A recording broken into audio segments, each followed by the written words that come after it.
as well. So you're all very welcome. Sorry, we're a minute or two behind. We're having a number of a little tiny wee technical difficulties. So there's a storm going through Ireland at the moment. So we're in a yellow warning zone. So we're hoping the power stays up and we'll stay with you. If we disappear, you know that a pole has crashed down across our garden and we have no power. But either way, I'm sure that that Amy and Tavis can keep you entertained and fill you with all great information about our wonderful industry, even if I disappear. So, well, Tavis and Amy, how are you? We're doing great. We're doing great. We do not have a storm going here. It is sunny and the birds are out. It's a great day. Yeah, no storm here. So just remind people then of where you're located. What part of the world are you guys in? Yeah, so we're in Yakima, Washington. So Washington State. So that'd be the Northwest up here in the United States. And so we are known for our apples, peaches, pears, cherries. And if you drink beer in any capacity, we produce 70% of the world's hops in our area. We have the largest hop distributor just right here in Yakima, which is pretty neat. So fun fact. Fun fact is I've gotten to hang out with all the big dogs as they select their hops for the year. So it's kind of fun. Right. So is there a big craft beer industry then as a result, or? Oh yes. So sometimes you refer to Napa Valley right down in California as like the wine. We're kind of known as the beer area for that. So it's funny. My dad lives over on the East Coast here in the States, and he was visiting us, and we went to like a Safeway, which is a grocery store, and he's like, well, hey, let's get something to drink tonight for dinner. And I'm like, all right. And our beer selection is like, rows and rows. You walk into a cooler, he's just like, we have like maybe 30 different choices where we are. And so yeah, we're pretty saturated with just delicious opportunities in the form of beer. So yes. Yeah, so when I visit, I don't bring any Guinness with me, right? Because there's plenty of the... No, do bring Guinness as long as you bring it, because man, Guinness that gets shipped here is not the same. No, it's way different. And you know that. I think we've talked about this because you have Guinness over there. It's sweet nectar, but here it's it's not good. It's motor oil. So come here, tell us how. Last week we had Whitney and David on, who are husband and wife as well, and my wife is in our business as well. She's our financial controller. So how did you guys meet each other? Tell us a wee backstory there. Amy, you tell us. Okay, so we actually met when I was 18. My best friend in high school played tennis with Tavis, and I heard her talk about him a lot, and I was like, are you saying Travis? Because Travis is like a popular name. And she's like, no, it's Tavis about that. And I thought, okay, I want to meet this guy. And so then we were friends for a couple of years before we started dating, and just kind of got into photography on accident together, just doing friends' weddings and stuff. And then now here we are 12 years later. And you were wondering how we met David and Whitney though too, right? Yes. Why not tell us that story too? Why not? Yes. Sorry, I thought you were asking how we met. I did. I was asking how you met. Okay. Yeah. No, I was asking how you met. Yeah. Yeah, we'll tell you both. So how did we meet David and Whitney? Okay, so in January, because they're our partners in crime, if you don't know. Yeah, in January 2019, so only like a year and a half ago, we were at Imaging all together in Atlanta. We had a Guild Canvas meetup, and someone invited them, and they came, and like I kind of recognized them. I'd heard about them before, and we just hit it off instantly. And I swear we just talked nonstop for like 12 hours after that, and then all day the next day. And we're like, okay, we love these guys. It was just like an instant connection with them. So if they're watching, that's our love story. My favorite story with David. Well, I have a lot of them, but the night that we just really connected, I remember. So we're in Atlanta. We're there for Imaging. And we had gone to another little event, and afterwards we're like, man, we just don't really want to go back to the hotel yet. We're just having fun talking and chatting.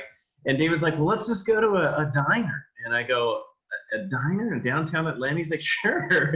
So he pulls up and he's like, I love going to these hole-in-the-wall places. And I go, Okay. And so sure enough, he finds a hole in the wall diner, and we pull up, and I think across the street was like a correctional facility, and it was, you didn't feel safe really. I didn't feel safe, but it's, Well, we stayed there till 1 a.m. yeah, we were there till 1 a.m., but it was like the diner you see in the movies, you know, that you just walk in, nothing's changed, and it was great. We had some great conversation and some fun. So anyways, love the conventions. Those are, you just end up creating such wonderful relationships when you're able to go to those and stuff. And that's how we met.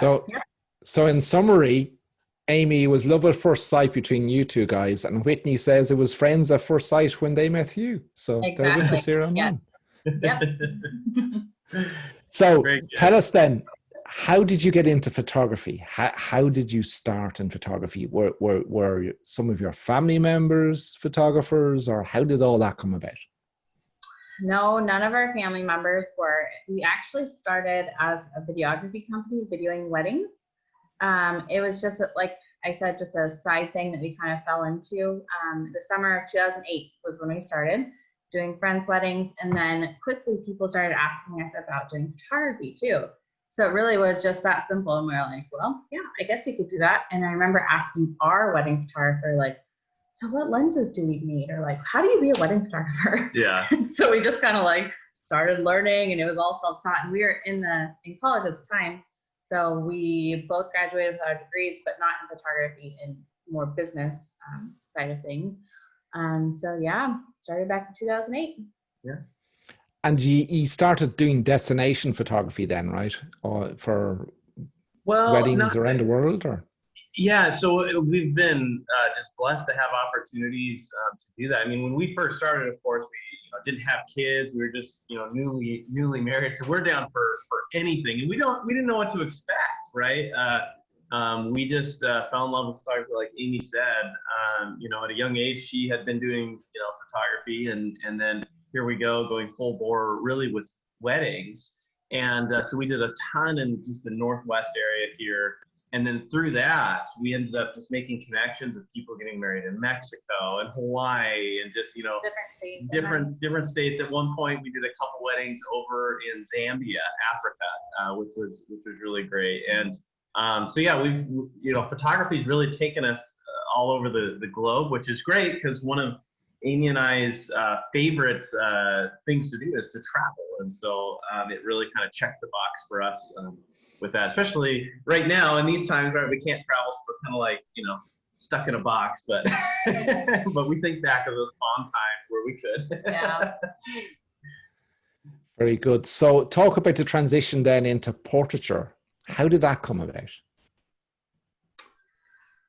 Well, again, it was never like part of our business plan to switch to families. We established ourselves as a wedding brand, and I would say we didn't start introducing families till about 4 years later. And it was, again, just like a natural transition where the families that we were photographing their weddings started to have kids and asked us, could you do, our family portraits? And again, we're kind of just like, sure, why not? We could try it.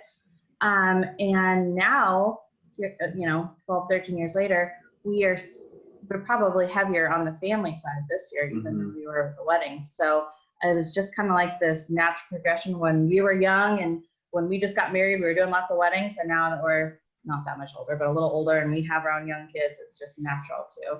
Yeah.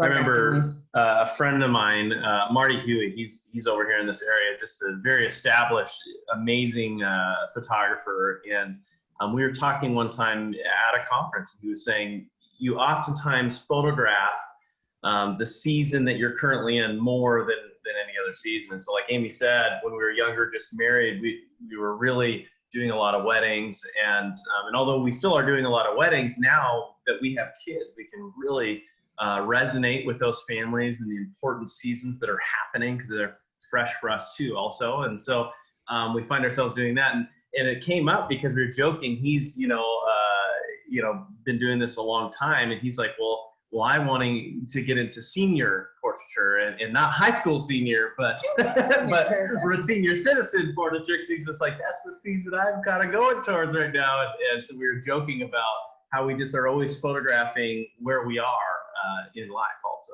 Yeah. Very good. And you've a unique perspective because you then have the Guild canvas, which is making those beautiful products that are up there behind you. So just talk to us, how did that come about?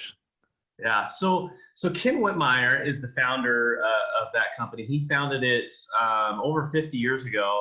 In fact, fun fact with that is, so Gordon McDonald, if you're familiar with the canvassing world, he's the one that pretty much developed the strip bonded method of canvassing that we do. Well, Ken was able to learn from Gordon, so it's kind of one of those from the horse's mouth. We've learned how to do this original method of canvassing. Which is pretty neat. And so Ken, so I just won the lottery in terms of being in Yakima, and that's where Ken is also. And so I was able to be kind of, he was a photographer here for 60 years just about, and had really influenced our community. Me growing up, I recognized seeing his portraiture in other homes, and then fast forwarding, him having being a mentor, swing by the studio, go to the conferences he was putting on and whatnot. And we became, kind of fast friends through that.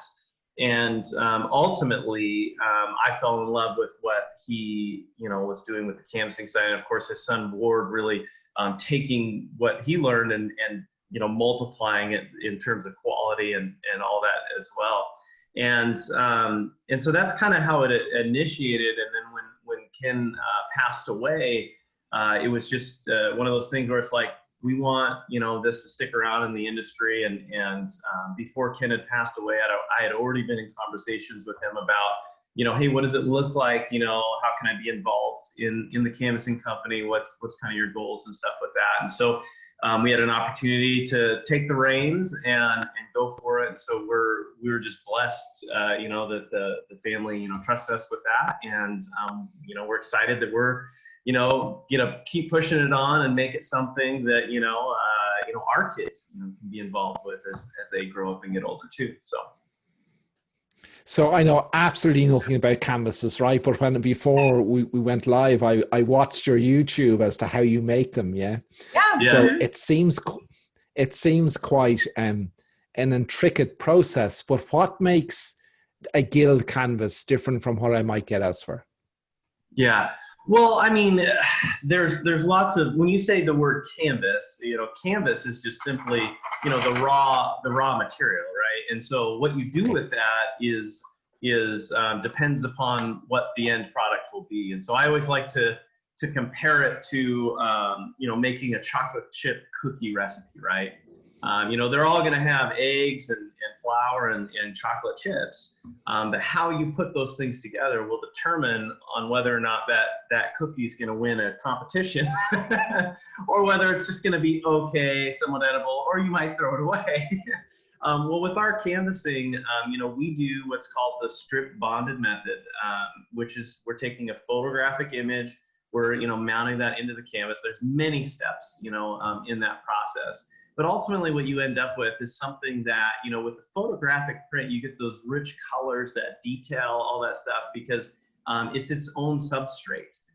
You're not printing onto the canvas and potentially losing, some of that. Although I will say inkjet canvases or giclée or however you want to talk about them, they're very, very high quality, nowadays. But ultimately with strip bonded, it ends up being a little bit heavier. And it ends up being, quite a bit durable because of that. But at the end of the day, I always just say when it comes to products, you want to gravitate towards stuff that you love. As a photographer, you want to gravitate to sort you love that you're passionate about. Because, our canvases compared to metal and compared to different canvassing methods, I mean, they're all wonderful. They all are great.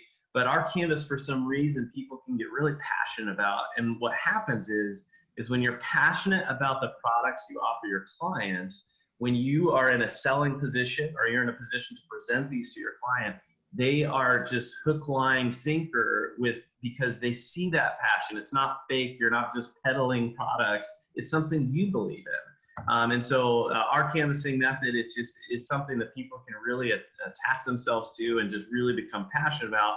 And it just helps with that whole experience that your clients will be going through. I'll just 3 quick things about our canvases that are selling points. So they're completely handmade. People love that it's by a craftsman and an artist from start to finish with the brush stroking and all.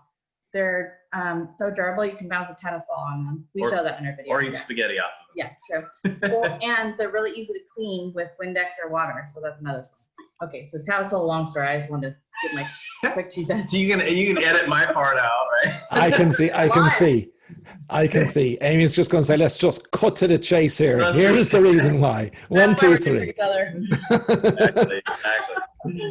So just so people realize, so you don't just make canvases for your own business, right? There's photographers all over the US who will use your canvases if people are interested. Absolutely. Yep. Mm-hmm. Yeah. So how do they make contact with you guys? Is it guildcanvas.com? Yeah, Guild Canvas, or, if you're a professional photographer, well, I mean, if you're watching this, you likely are, you can join us at the Guild Canvas Club. We have a little Facebook group where we're talking about all things canvas. And so sometimes you can get quite a few questions and stuff answered there. Yeah. Good. So I know that you major on selling big pieces of wall art, right? Big pieces of canvas wall art. Can we just talk about how you spotted that opportunity in the market? Right. So again, I have to go back and give credit where credit is due. And so Ken Whitmire, him and a few other guys, just really was paying attention to what was going on in the photography industry, because we got to go back to like film stuff, right? And look at the 8x10 that came out. Well, on the photography side of things, everything just kind of shrank down. And Ken and his group, his core group, really were emulating what was happening, before their time, which was the painters. And you would go to a museum and you wouldn't see 8x10s. You would see these paintings that would make this look like an 8x10. And so they were like, let's do that for portraiture. Let's do this environmental, portraiture approach to this, and really make a decor item in people's homes that feel like a painting, in terms of, size and impact, the impact side of it. And so me growing up, all around this area, this is a common size. And, we're in a little farm town, as we were kind of talking at the beginning, if you didn't pick up on all the stuff we grow. But ultimately, they have appropriately sized portraits that are great impacts in their home. And so I kind of grew up with that notion, that seed already planted. And so because of what they did to pave the way, and then kind of took the torch and say, let's keep going with that, because it is, when you walk into a family's home and you see an 80-inch canvas, above the stairwell, and it fits, just like a glove. It's not overwhelming, but it's appropriately sized. The head sizes are good. You can see expression from a reasonable viewing distance. And then all of a sudden you're like, wow, that is beautiful. It's the, it's the focal point of that room, the way the decor is set up. And so we're like, hey, let's really focus on that. Let's really make that, something, that we become known for also. Well, and I think a lot of photographers too, until they've heard this concept, they don't even believe that it can be done. So when Tavis went to the wall portrait conference with Ken Whitmire, all the photographers were talking about going big, and it's like a paradigm shift, because the consumer mindset is like, let's blow it, like Tavis said, blow it up to an 8x10, 11x14, and 16x20 is like huge from Costco. But to us, those are just like teeny tiny. And so those are gift prints. Yeah. So we choose to display only large ones in our studio, so that people are just getting in the mindset, okay, this is like normal. I could envision this in my house. So the smallest we even have in here is what, 40 inches? Yeah, in this room, it's 40 inches. Yeah. I think I saw about 6 months ago, you were on Facebook installing a piece that was ginormous. It was I think you were sort of, you the machine holding it up, and you were sort of halfway across a balcony on the top of a hall or something. Oh, yeah. You remember that one?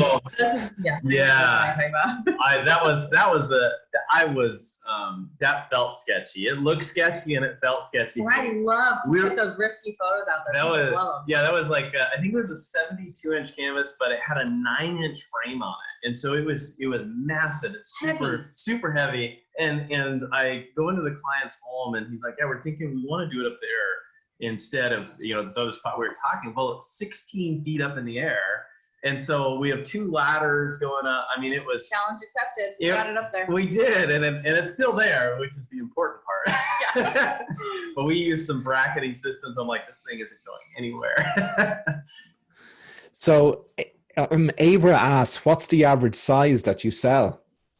Yeah, so our average size most years is around between 40 to 45 inches is our average size. 45 was our average for a number of years, and then just recently But just on Friday you sold 2 55s and a 65 to 3 different people all in one day. So it's one of those things where in most homes, I go in and I look at the home, before we even do the portrait session, and above most mantles and couches and stairways and stuff where oftentimes portraits go, it's 40 inches plus. And so my average, that's why I say between 40 and 45 inches, but we've done 80 inches and 70 inches and lots of 60 inches, from that standpoint. And then we'll do arrangements where we have, the 24 inch, canvases on either side of a 55 inch or something like that. So it really just kind of depends on what's a good fit for the client's home. But yeah, that's kind of the average there. Yeah. So I'd like to deep dive into that sales process if I could. So you said something really important. Both of you said something really, really important. Amy said that, we've nothing smaller than a 40 inch here, which sort of links into, what you sell, what you show. And then the other piece that came across there was that you have a consultative sales process. So before they even come to the studio for a session or an outdoor session, you're in their home. Can you tell us just how do you make that happen? Yeah. So, and this is, so Amy, the sales process is really where I kind of, take the reins. So if I'm talking for a few minutes, you guys are like, man, Amy should really jump in here. And summarize. She's doing all the marketing stuff and all that. I mean, she's just an absolute wizard as well as a great portrait artist. But I wanted to put that out there because I do a lot of the selling experience side of things. So I didn't want you to be like, man, Amy is speechless. She's not. Thanks for that. Well, maybe you should start with Amy. So Amy, how do you find these clients from a marketing perspective? Let's start with Amy. Okay. So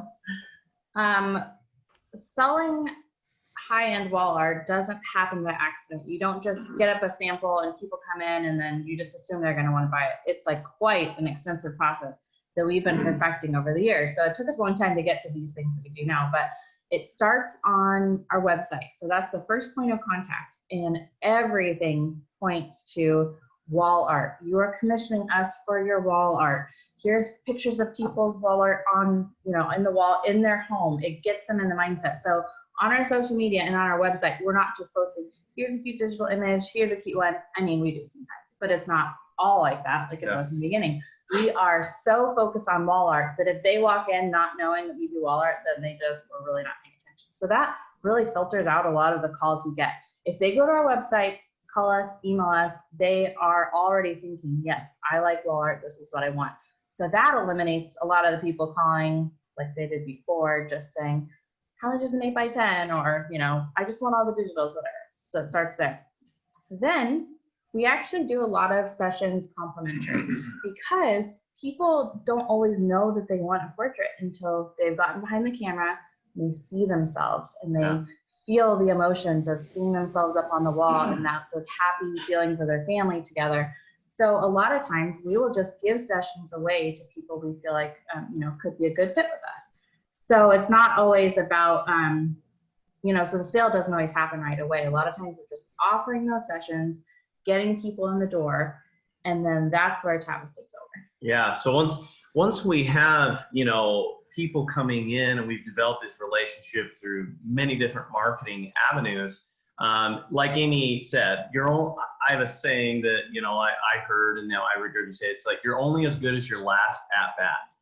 And what that means is that when you step up to the plate again, you have to assume that you have to pay attention and be ready for every objection, for everything that's going to happen during this process, and you have to start building value. I always say start at zero, pretend like they are willing to spend nothing, and then build value the entire time. And so a lot of times we can become complacent in the sales process because we're doing it often, we've had successes, and that's where we'll have a meeting and then they'll leave and we're like, what happened?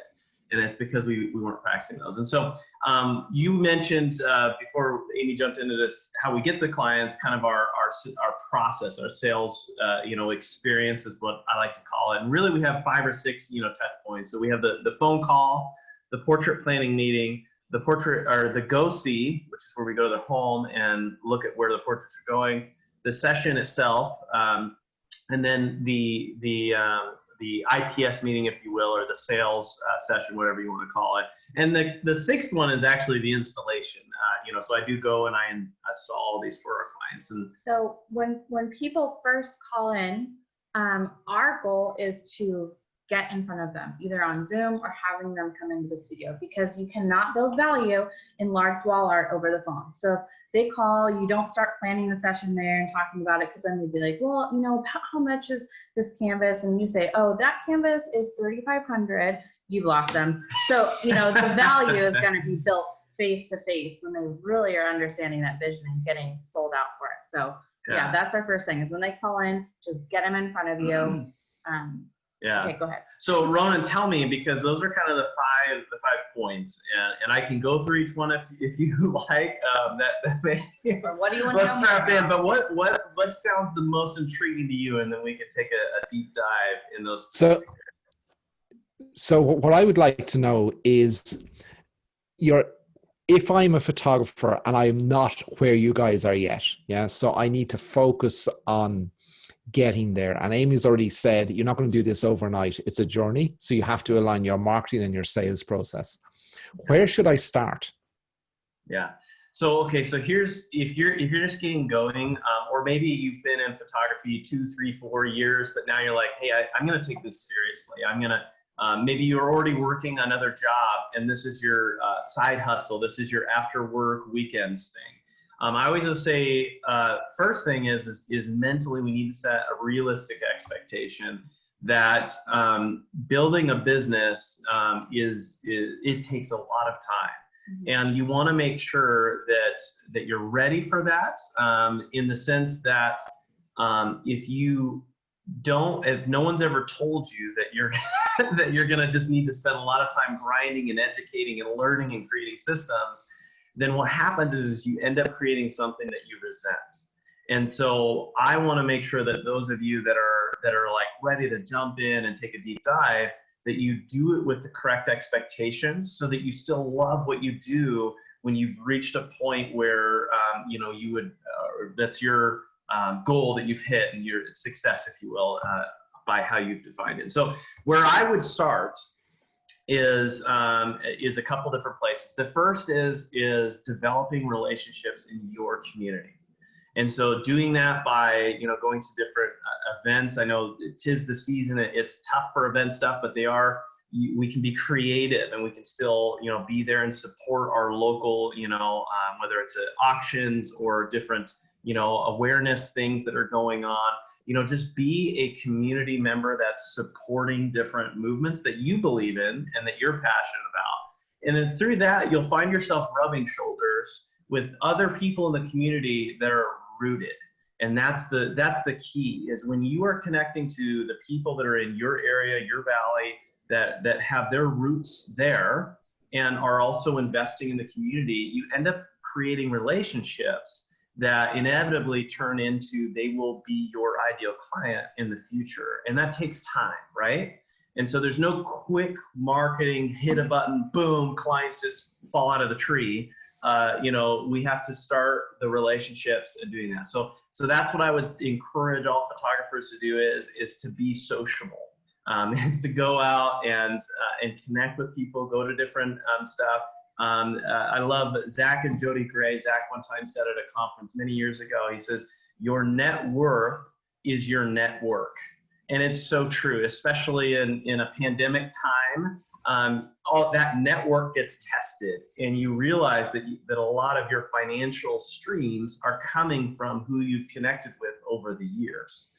And so you want to be doing that. Now, how do we do that since we can't, get out and do things? Well, we're blessed with lots of social media platforms, right? And so say Facebook, that we're live on Facebook right now. So with Facebook, when you are growing your Facebook page, I follow Gary Vaynerchuk. If you guys don't follow him, he said some things in the past that you want to do unscalable things, which is digging deep with each person that follows you. Because when we create a Facebook group, who's the main people that follow us? Ron, you might know this. It's our friends and family, right? And our aunts and our uncles and all that stuff. They come in as importance, and it's good, but ultimately they may not be our ideal client and our lifeline down the road for financial freedom and success, whatever you're after there. And so we want to make sure that we're growing our groups, but we're also creating opportunities where you are messaging those people in the direct messaging or whatnot. You're having dialogue with them. It's not just promotion. You are creating a community, and this community sometimes is only hundreds of people. Sometimes, if you're like, what do I do? My Facebook page only has 300 people. That's great. Get to know every single one of those individuals because they've chosen to follow you, and they've decided that what you're doing, they want in their feed. Right? They've made that decision. And so honor them by getting to know them.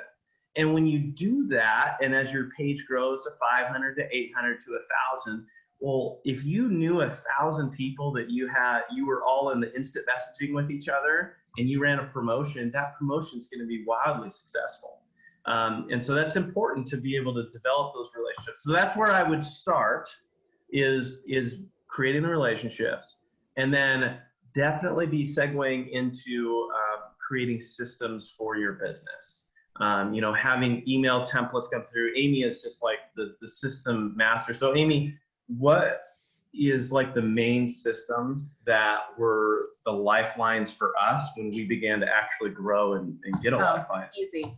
Setting up automated email templates and scheduling software, because I was spending so much time remembering, oh yeah, so-and-so's appointment is tomorrow. I got to email them. But we use Full Slate. There are a lot of like Calendly, there's lots of things that do it, but setting up those automated things really saved us. But I actually have a completely different response to Vernon's question. I love it. So you asked, what would you recommend for photographers first starting out? And I have a very general answer that I think could help anybody. Probably shorter than mine too. Probably. In my opinion, I feel like the difference between a successful photographer and a maybe struggling one, or one that's learning, progressing, are two things. Number one, their hustle, and number two, their problem solving. Because if you think about everything that we face in our business is a problem that we have to solve. So if people can get really good at pivoting, every single day there's going to be a challenge. You will never arrive and be like the premier photographer and stop learning. So if you're able to solve little problems every day, be willing to take criticism, make mistakes, fall on your face and learn from it and keep going, the problem solving element is huge. So if you're willing to do that, and also your hustle. I know a lot of people that say, oh man, I want to grow my photography business, but I'm just too busy. I've just got too much going on. Well, that's your choice. If you're not willing to hustle for what you want, then things aren't going to grow. So for me, my hustle right now looks like I get up earlier than the rest of my family, and I come to work when everyone else is sleeping, because that's the only time I have to work during the day. Yep. So I just feel like if people are just starting out, that those two things will look different for everyone. But if you can solve problems and hustle, then you can reach your dreams. So there's a lot of other components too, like investing in education, coaching, mentoring, the community aspect, all that. So well, and that's we'll deep dive into that in a moment, but I think you've said something really, really important, because quite often the photographers I talk to as well, they're looking for a silver bullet, right? But there is no silver bullet. It's like the iceberg analogy, the bit you see above the water, there's a massive amount underneath it. So the success is the bit above the water, but the amount of work that you have to do to get there. So you don't overnight go selling tens of thousands worth of canvases to clients that I know you guys do, and overnight. It's a journey, isn't it? Absolutely. Absolutely. Now, you will find that along this journey, there are decisions you make in your business or things you learn that you finally implement that really pivot you and whatnot, but it doesn't remove what Amy and I were just talking about, those little things, those foundational things that you just can't skip, and then have that success, later on.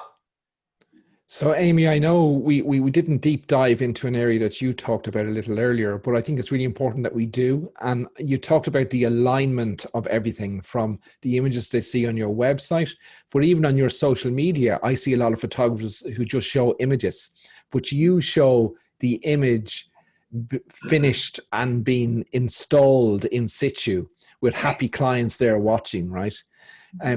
That's a key thing, isn't it? Yes. Yeah. So again, at every step of the process, my goal is getting them to envision the wall art on their wall. So I guess that's really the first step of what your marketing plan is. Like, I don't have this written out anymore, but if you can just develop a marketing statement of, okay, why am I even posting and what is the end result? Then every time you go to post, if I go to post a family image, and it's just a cute family, I'll say, well, does this really go towards my overall goal? No. So I then reel it back in, or I do post a family, but then it still relates to the end wall. So the other day, I posted a picture of a family and said, Tavis is in a grand reveal session right now. We're so excited to get this wall art chosen for this family. So again, it all loops back around. And something else I've been doing that has been a huge hit on social media is behind the scenes photos and videos.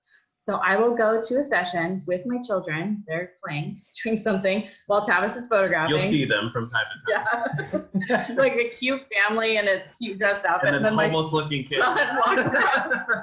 Anyway, so I'll make cute videos though that just get people this.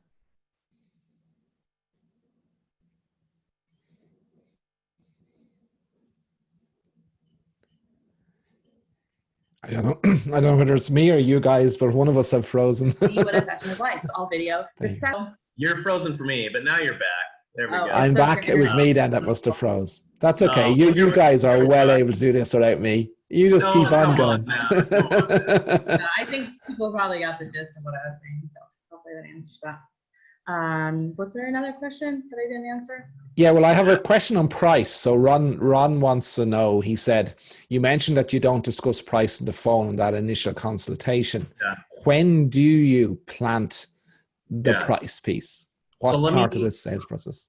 Yeah, let me do two things there because it's important. I know where Ron's coming from with that question. So with the phone conversation, which is the first point of contact, usually, or email, right? We kind of have a 2-minute rule for our staff, which is don't be on the phone for more than 2 minutes. And the reason for that is you just can't build thousands of dollars worth of value over the phone. Like I can't, can you think of a time, Ron, where you just gave out your credit card and spent like $3,500 over the phone with someone in 2 minutes? Yeah, it doesn't happen. And so ultimately we answer all of their questions. So they're like, well, what is the sitting fee? Oh, it's $250. But oftentimes Tavis waives that fee depending upon what it is you're trying to accomplish in your home. Again, so you notice, answer the question, the price, but then there's more to it. So they know, hey, there's a bigger conversation here. They say, well, what is, there's a private, well, what does like an 8x10 cost? Well, that's $250, but that may not be a good fit with what it is you're trying to accomplish. The first step is to sit down with Tavis and talk about your goals and to plan your portrait experience. And so all loops back to Tavis. Every kind of, what's the average this, tell them, but, and then ultimately what happens during this 2-minute conversation is if they say, and because a lot of people think they can't overcome this objection, but what if they say the objection, well, we just have some family coming in town and we just want some quick portraits. We're looking for a photographer and we just need you there at this time and we're just going to do some quick portraits because they're only in town for 2 days. My response to that and our staff's response to that, well, we definitely understand that. We understand, when season, holidays are coming, that families only here for a short time or military stuff. But ultimately what we specialize in is family portraits. And it's something that we're incredibly passionate about and that we know is incredibly important. And so anything that's important, we cannot go into without talking about the details and what it is you're truly trying to accomplish. And so if that means we're not a good fit, We understand that we're not a good fit with everyone, but we would love to sit down and learn more about what you are trying to do. So does Tuesday at 5 o'clock work for you and your family to come in and talk about that session?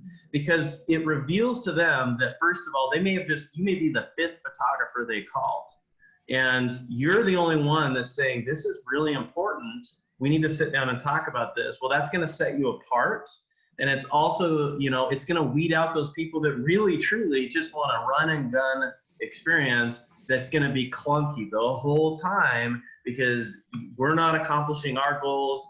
They have a different expectation. You never talked about the expectation, So I want to answer Ron's question. I want to make sure that was in place. And Ron, it's also important to note, we do not have a price list. We don't have a list that says an 8x10 is this and 1x14 is this. It doesn't exist. Tavis has the pricing in his Excel spreadsheet on his computer during meetings, but we never hand it to them. We never send it out. We're never about, hey, here's all our prices, you choose, because that's right. We just don't like that. So the obvious, when do they learn about pricing? So when they come to that portrait planning meeting, so after the phone call, we schedule it, we sit down, that's where I we talk about how many people are in the portrait, where in your home are you considering putting this, all the details. And then that's when I introduce them to the products we offer and are known for. And I give them some price conditioning. And so I purposely have certain sizes around my studio where I'm pointing, at a 36 inch and saying, well, this one over here would be $14.50. This one over here would be $2,500. This one over here would be $35.95. And the one behind me would be $17,000. We have many that go up from there, lots in between. Our canvas pricing starts at $250. And I tell them that our goal is for me to come alongside with what they're trying to accomplish in their home. And so I'll help them with an appropriate size where you can see expression and detail and impact. And we'll apply their budget, and then we'll be able to find something that's a good fit for them. So I'm not immediately dismissing them because, again, they may have never had an experience like this. And for us to have the expectation for them to know size, where it's going, all that stuff is unreasonable. We need to just keep our hands on the wheel with them and say, hey, we're going to walk through this together. I've stated a price from $250 to $17,000. And so they know they may be well and above the $17,000 mark, and what they're trying to accomplish, or multiple copies of that, or they may be in the $800 or $900 mark. But ultimately, it's given me the opportunity to continue to build value. Again, as I said earlier, we start the client at zero. I expect them to spend zero when I sit down with them, and I slowly do things to build value in what it is that we're trying to accomplish. And that's how, by the time we get to the end of the experience, they're excited and willing and in tears to invest thousands of dollars into what they're doing in their home, and sometimes tens of thousands of dollars. So when they come into the studio visit and you're explaining that to them, and somebody indicates that they only want to spend $1,000, will you still go to their home, or do they have to get to a certain level before you will do that? No. So here's the thing: when people come in and they say, "Here's our budget," and so let's be honest here. So Ronan, last time you bought a television set, and you walk into your electronics store, and you and your wife, your family, your people, you're like, "I'm only spending this much. This is my budget." And then when you walk in there, and someone takes the time to build value in something that's maybe $1,800 or maybe $2,000, because we're not TV experts, and so when I walk in and they say, well, if you're able to stretch that a little bit, you could get something that does, right? So we're all susceptible to growing and increasing our budget, but ultimately that doesn't happen with one phrase, one gimmick, anything like that. You have to put in the time to build the value with them and explain to them, hey, this is why this size would be more appropriate in this space, which will affect your budget if you're open to that. But ultimately, $1,000, if that's all they can invest, that's fine. And so my overall topic, and I think Amy's going to jump in here too, is I want to meet the client where they're at, not where I'm at. And I need to be 100% okay with wherever that is. So if they can only invest $500, I need to be 100% okay with that. That's a core value where it's like, if that's where they're at and they just want this amazing experience, but really all they can invest is $500, that's okay. Because what that does is when I sit down with a client and I meet them where they're at and it's $25,000, that there's authenticity in me not trying to just squeeze everyone for all they're worth. I'm meeting them where they're at truly and honestly, and it allows there to be that authenticity piece throughout the whole experience without it feeling like a showboat sales experience. Yeah, so Tavis already kind of mentioned it, but because of our core values, we want to give all of our clients the same experience. So if they want us to come to their house, we will. And oftentimes, some of the people too that didn't spend a lot are our biggest cheerleaders, and then we'll bring all their friends in the door. Or like Tavis said too, maybe 10 years down the road, they'll come back to us when they do want to spend more, and they're still getting that same experience. So yeah, it's important. Yep. So Paul just wants to know, did you say you do a pre-session consultation in the client's home? So Paul, yes, there's 2 stages to the pre-shoot consultation. So they come to the studio where they see all the products for initial consultation. And then before the shoot takes place, there's a consultation in the home, which is something like a designer consultation to figure out where in the home we're going to decorate, right? Yeah. Yep. If you're trying to figure out how do I build more value to my clients, because we talked about that value meter, right? Just adding that one meeting of just saying, can I come to your home? It'll only take 5 minutes. I would love to see where you're considering putting this portrait, this piece of furniture. Well, the minute you walk through the threshold of that door of their home, and they realize they've not just hired a portrait artist or a photographer, right? They've hired a portrait artist and they've hired an interior decorator that's going to come in and make it look like they have their crap together, that they are organized, and that things, the value just goes up immensely. And it also solidifies that you're doing the portrait session for something to be displayed on the wall at the end. And so people are like, well, what if they ask for digital images? They just don't, because by the time, like, you're going through all this stuff, all you're talking about is the wall. All you've shown on your social media is installed portraits or finished portraits. And that becomes a part of your brand and your identity. So. Very good. So talk to me about, as we said, you have 3 legs to your stool. You're practicing photography, doing this. You have the Guild canvas where you're making these beautiful products for not just yourself, but for photographers all over the US. Do you go beyond the US, just for clarification, or is it just the US? Yeah, we do have some, mainly Canada, but. Yeah. No, okay. We're open. All it is a game of logistics, right? Just, what ship, what airplane, where's it going? And then, finding, a way to make the price a win-win when you add that kind of shit. The game. So we can ship anywhere. It's just a matter of getting the logistics set up. So.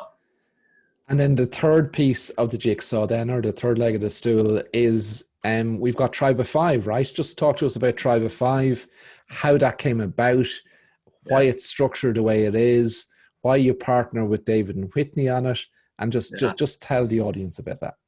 Oh man, so Tribe of 5 actually it was probably 6 years ago now when I first wrote the business plan for that, and it was when I had been in a mastermind group. And so if you're unfamiliar with mastermind group, and so that's what we're going to be talking about, it's a group that is basically your accountability group. And it's people that know what's going on in your business. They know what your current goal is. They know what you're chasing after. I kind of like to call them my board of directors sometimes, because you have an idea or an opportunity, you take it to the board, you take it to your mastermind group, because they know where you're headed and what you're trying to accomplish. So 6 years ago, I had this Tribe of 5 idea because I was I'm still in that mastermind group. And I just saw the value of it. But what was funny is my mastermind group told me, Tavis, it doesn't align with your current goals. You should put that mastermind, the Tribe of 5 business on the back burner for now. Let's just do that. And so I tried to go, okay, guys, that's fine. And so fast forward to David and Whitney and whatnot with them, the timing for it. I brought it back to the mastermind group and said, hey, I would love to start this mastermind group, business up. And it was with them that we came up with the name Tribe of 5. and they just were such wonderful fits because of their background, but also we talk about authenticity, and just they are here to grow this industry, this photography industry, and they individually care about every single person. And I'm like, that's who I want to do this with.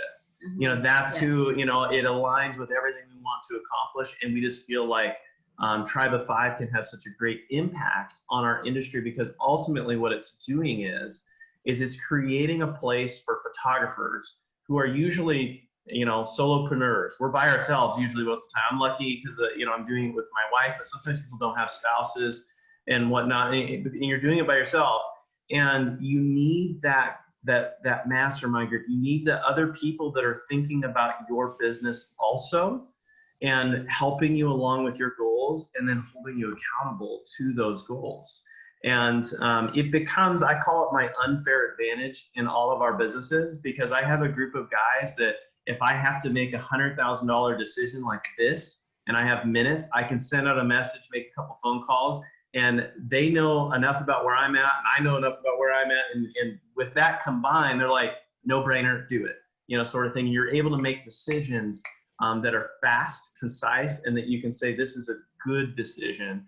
And it also, on the other side of that, when pain points come up and, you know, the world is falling, you know, and in my group, we had stuff, you know, bankruptcy come up and stuff, not, you know, on our part, but other members of our mastermind group. And it's like, how do we handle this? And you walk through that together, and you come out the other side just absolutely on fire. And now, you know, that individual is killing it in many different sectors. But you need a group of people that you can lean on, that you've given permission to speak truth into what it is that you're trying to accomplish in a loving way, but ultimately in a way that you're going to wake up and you're going to know that if you didn't do any of your goals this week or that day, you have a group of people that are going to ask you. And then if your answer is, well, I was just too busy, they're not going to say that's okay. They're going to say, no, you weren't too busy. You just didn't make it a priority. And so what does that mean? That means it's tough love, but what that means is that simply means that we just need to adjust your goals, because if your behavior isn't going to match where it is that you want to go, then we just have to simply change where you want to go. And if you're okay with that, then continue along how you are. But a lot of times people are like, I want $1 million photography business. And I'm like, that is 100% doable. Here's the behavior that matches that goal. And then they see that and like, oh, well, I mean, I still want to go golfing on the weekends. And it's just like, well, for the next 3 years, that behavior doesn't match. Well, so that's just a little snippet of Tavis, how he gets people motivated, I guess. Yeah. But the overall thing is, if you're interested in being in one of these mastermind groups and being coached by Tavis and David Whitney, then you can go to tribeof5.com and click apply. And then the three of them put you into a group, and then that's where the magic happens. Yeah. And those people then that we go into a group, you match them up based on different locations, not competing, where they'll complement each other, and value will come from that interaction. Yeah. Well, I mean, because, it does make it tough. We don't ever want a situation where someone feels like they can't be totally honest with their marketplace, because there may be, you know, a conflict and stuff there. And a very common question that comes up is, well, are you going to put me in a group with all pet photographers because I'm a pet photographer? The answer to that is no. Because, and then, you know, follow up to that is, well, I've been in business 20 years. Are you going to put me, you know, in a group with someone this is their second year? And sometimes the answer is yes. And here's the difference. It's because when we're putting a group together, we're looking for specific things. We're looking for the individual that's going to have the hustle, that's going to be pushing the group, doing new things every day, trying things, failing, boom, boom, boom. You're looking at, you know, the person that has the patience with their business, right? It's going to be like, hey, I'm going to be patient with my approach to, you know, the goals that we're going after. You're going to have the person that's maybe quiet, the person that's outspoken, because ultimately when you get them all together, I can learn from someone who's just starting their business, because they're doing things that I used to do that now I no longer do because I'm complacent, because I have, you know, arrived, if I will, and it puts me in my place to say, I need to start doing things in the same hustle and fashion that new photographer is doing. And so a lot of people think, oh, well, I have nothing to learn because I've been in this 20 years, they're going to be asking amateur questions. No, that's where the coaches come in. We make sure the train stays on the tracks, and that, it is mutually beneficial. There's the accountability from all circles, or all, angles of that group. And so ultimately, you have a well-balanced group of individuals that are from many different backgrounds, many different, maybe they're specialized in horses and pets and people and weddings and all that stuff. But what they do in marketing applies to everyone. What they do in their relationships with their clients applies to everyone. What they do in pricing applies to everyone. And so at the end of the day, we all have the same business. We just provide different products. So the systems are all the same.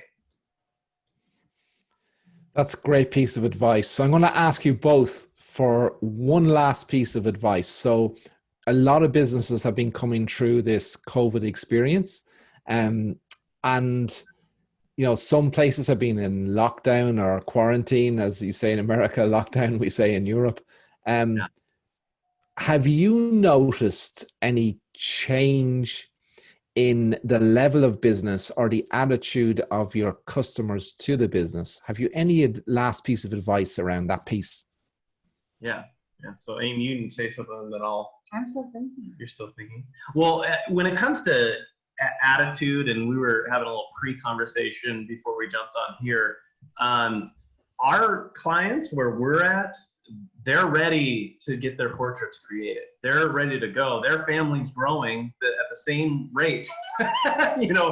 Before the virus, started, their family's still growing. They still want their young kids, in a portrait. They still, their high school senior is still graduating with, even though that may look different, all of the same seasons of life are still there. And their reasoning for wanting to do portraits is actually still intact also. And so really just coming alongside, those clients and saying, all right, yeah, let's do this. Let's figure out a way, depending upon where you are, it may look different. You may have different procedures or things you do to do it safely and wisely. But ultimately, continuing to create portraits, if anything, value of that has been increased because people have been stuck at home. And what are they looking at? They're blank walls. and so they're like, man, we should really get a portrait there. And so, yeah. I thought of mine. So your question was, a lot of people have been on quarantine. And what was it? What was the main question? What's there advice? Yeah. What, have you seen any change post-COVID? So a lot of photographers and a lot of educators I've talked to, they said they've actually seen a strengthening in a lot of relationships within their family clients, and that there's a massive desire there to actually go through this process and put that beautiful 70-inch canvas on the wall. And I'm curious whether you're seeing the same thing. I actually do feel like that is the case, and it correlates for us with some really great sales. So from a financial perspective, I guess my piece of advice for photographers would be, don't assume that just because we've been through a world pandemic that everybody is broke. I know there are a lot of people struggling, and my heart goes out to them. And just because our photography business wasn't making money for a while, and now starting is, some people were making the same amount of money the whole time, and yet we're probably spending less, not vacationing, not really going anywhere, doing activities. Eating out. Yeah, eating out and stuff like that. So I would say, don't project your expectations of finances and budget onto other people and just assume, I know it's been hard, the pandemic, whatever. Just do business as usual, because I think you might be surprised by how excited people still are about family portraits. And so my advice with that would be total mindset. Be listening to books and conversations like this, and immerse yourself and surround yourself with people that have the mindset of abundance, and to just continue your marketing campaigns, continue business as usual, if you will, even though it's not usual, it may be unusual business. But you just have to keep pushing forward and be in that mindset. Like Amy said, you just want to meet them where they're at, and they may be in a better financial position than you were before everything happened. Yeah, so. you just don't know. And that's great advice, because we see in the media all the time all the bad news, right? But now and again, I love economics, and I'm an economic nerd, I think. But Ireland's only a small country, 5 million people. And I was reading about the savings rate in Ireland today versus pre-pandemic. And it's gone from 2.2 billion to 5 billion. Wow. Which means that people have a lot of money, and the reason why they have that money is they couldn't spend it. We can't go on holidays. Our government are telling us not to go abroad on holidays. And quite often a lot of photographers miss that that's actually your competition. It's not the photographer down the road, it's where that money gets spent, right? Yep. And that's exactly right. In the U.S., I can speak for all of us here. This was months ago when I heard this, but banks were coming back reporting something very similar, that people's savings is 10 to 15% greater than what they were doing pre-COVID, and it is. So like if we stop marketing because we feel like they're not going to invest in that because times are hard, we lose out on the opportunity of them still wanting portraiture, and they're gonna go to the photographer that hasn't given up, and it's like, I'm just gonna hustle more than ever because there's a pot of gold, if you will, and we're gonna figure out who's gonna get that divvied out to, because consumerism is at an all-time high. Look at the U.S. stock market and how it's propped up with the companies that are doing really well. People are still consuming products. And so hello, photographers, give them a place to spend their money. They're savings. Listen, guys, thank you so much for joining us in the think tank. I think I could talk to you all night, but unfortunately we try and keep it within the hour. Yes. So I want to thank you both so much for joining us. So to get more of you guys, check out guildcanvas.com and tribe5.com. Yes. So thank you so much. Have a great day wherever you are in the world, whether you're joining us and it's morning time for you or afternoon or evening. Have a very safe and healthy time. And we'll see you on Thursday when we have Janine McLeod joining us around preparing your business to market for the holiday season. So we'll see you all then. Bye for now, guys. Thanks so much for joining us. Bye-bye.